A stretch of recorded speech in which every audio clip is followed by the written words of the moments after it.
आदरणीय अध्यक्ष महोदय, आपका बहुत बहुत धन्यवाद। आपने मुझे इस महत्वपूर्ण चर्चा में अपनी बात रखने का मौका दिया है। सदन पिछले कई दिनों से दिल्ली के अंदर सीएजी रिपोर्ट पर चर्चा कर रहा है। अध्यक्ष महोदय, आज जो चर्चा हो रही है, सदन के अंदर स्वास्थ्य संबंधी सेवाओं के बारे में सीएजी ने जो अपनी रिपोर्ट प्रस्तुत की है। अध्यक्ष महोदय, जो सदन पटल पर सीएजी की रिपोर्ट रखी गई, उस रिपोर्ट के मुख्यतः 3 हिस्से हैं। पहला हिस्सा है जिस बात का मैंने सत्ता पक्ष के कई माननीय सदस्यों के वक्तव्य सुने, लेकिन उसका जिक्र कहीं नहीं आया। सीएजी की रिपोर्ट के पहले हिस्से में पूरे एनसीआर के अंदर जितनी सरकारें हैं, उन सरकारों की तुलना में दिल्ली के अंदर जो स्वास्थ्य सेवाएं और उन स्वास्थ्य सेवाओं का दिल्ली के लोगों के ऊपर जो अनुकूल असर है, उसके बारे में चर्चा की गई। दूसरे हिस्से में सीएजी रिपोर्ट में इस बात को रखा गया है कि कैसे दिल्ली के लोगों को स्वास्थ्य सेवाएं प्रदान करने के लिए अलग अलग हॉस्पिटलों में, अलग अलग संस्थानों में जिस तरह से वैकेंसी खाली है, उनको पूरा नहीं किया गया और इसलिए लोगों को जो सेवाएं मिलनी चाहिए उसके अनुपात में सेवाएं कम मिली। और तीसरे हिस्से में इस बात का जिक्र है मुख्य तौर पर कि दिल्ली के अंदर नए हॉस्पिटलों के, नए बेड के विस्तार का जो काम था, उसमें 2022 तक क्या स्थिति थी, इसका जिक्र किया गया। माननीय अध्यक्ष महोदय, मैं इस बात के लिए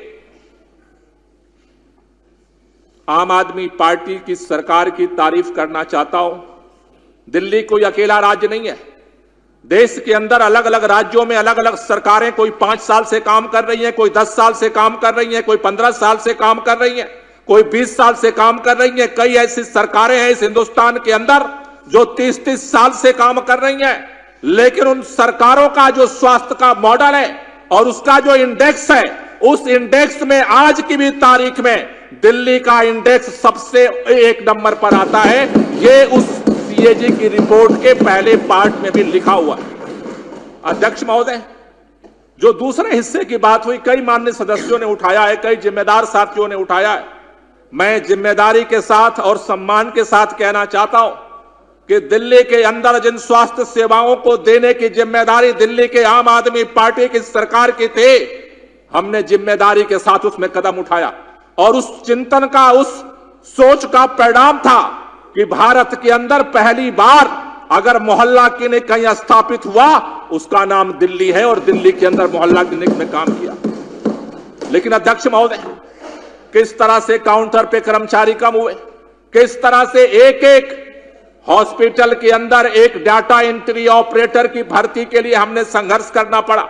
ये बात जब एलजी साहब के साथ हमारी नहीं बनी, हम सुप्रीम कोर्ट गए। आप सबको पता है, इस सदन को पता है, पूरे दिल्ली को पता है। सुप्रीम कोर्ट ने इसको लेकर के सुनवाई की। 2 साल तक सुनवाई चली कि दिल्ली के चुनी हुई सरकार को भर्ती करने का अधिकार होना चाहिए।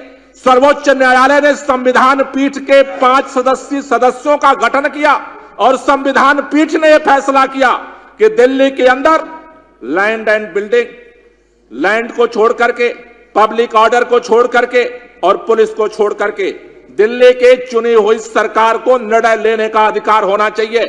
दिल्ली के उस सुप्रीम कोर्ट के, सर्वोच्च न्यायालय के संविधान पीठ के फैसले के बावजूद भारतीय जनता पार्टी की केंद्र सरकार ने दिल्ली के साथ सौतेला व्यवहार किया। ऑर्डिनेंस ला करके सुप्रीम कोर्ट के फैसले को पलट दिया गया। भारत के इतिहास में ऐसा कभी नहीं हुआ कि संविधान पीठ फैसला करे और सरकार उसको ऑर्डिनेंस ला करके खत्म कर दे।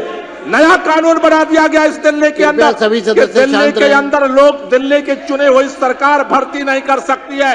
अध्यक्ष महोदय, मैं आपसे माध्यम से कहना चाहता हूं, दिल्ली के अंदर आज जो इस सीएजी रिपोर्ट में कर्मचारियों के, वहां पर अधिकारियों की जो डेफिशिएंसी है, इसके लिए सीधे भारतीय जनता पार्टी की केंद्र सरकार का वो कानून जिम्मेदार है।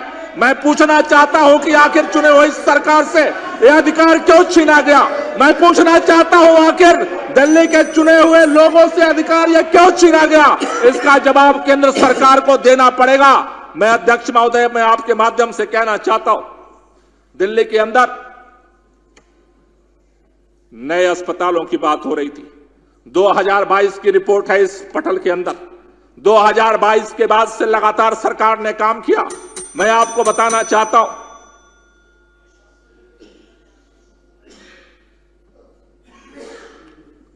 पूरा करिए ना। आपने घंटी बजाई थी। हाँ, घंटी इसलिए दिया कि समय हो रहा है, तो उसको समाप्त कीजिए। बंद कर दिया, जैसे आप ठीक समझो। बंद कर दिया सर। बताइए।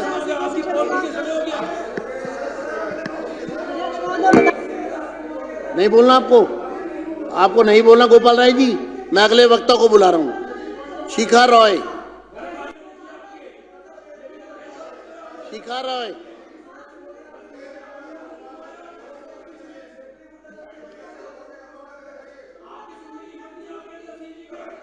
शिखा रॉय।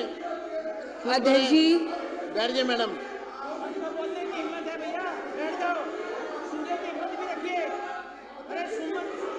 मैं बोलने का मौका दे रहा हूं, उसके बाद नहीं बोल रहे हैं। और समय की सीमा तो सभी सदस्यों को ध्यान रखनी पड़ेगी। शिखा रॉय। धन्यवाद अध्यक्ष जी। अध्यक्ष जी, ऐसा लगता है कि उसको सुनने की हिम्मत भी रखिए। मेरा विपक्ष के सदस्यों से कहना है, चर्चा को आगे बढ़ने दे। आप बैठ जाएं।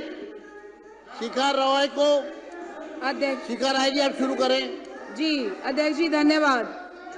अध्यक्ष जी, इनको लगता है कि ऊंचा बोलकर